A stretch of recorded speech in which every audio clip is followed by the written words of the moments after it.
Либерално-демократската партија е сериозно загрижена од податокот кој деновиве беше изнесен од господинот Ховит во Европскиот парламент.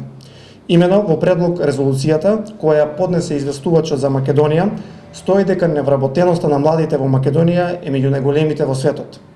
Либерално-демократската партија многу пати досега искажуваше загриженост за катастрофалната состојба во која се наоѓа младиот човек во земјава.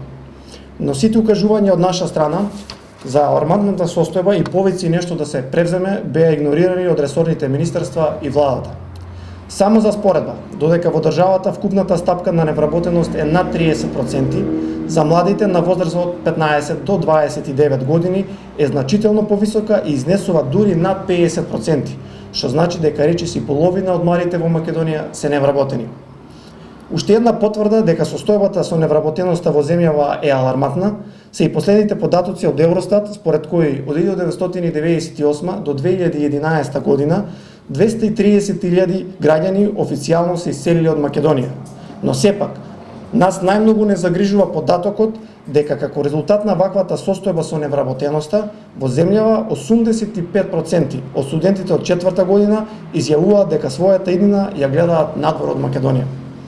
Пред неколку дена министерот за труд и социјална политика, господинот Спиро Ристовски, изјави дека владата преку менување на закони и нови инвестиции интензивно работи на намалување на невработеноста кај младите. При тоа бесрамно и дрско ги обвини младите дека не сакаат да работат, а работа во државата има. Со оваа изјава министерот одговорноста ја префрли кај младите, наместо кај оние кои всушност се најодговорни, а тоа се институциите на системот. Либерално-демократската партија бара од владата сериозно да го свати укажувањето во извештајот на известувачот Ховит и реално да ја согледа катастрофалната состојба, а не само декларативно да се бори за задржување на младите образовни кадри во земјава.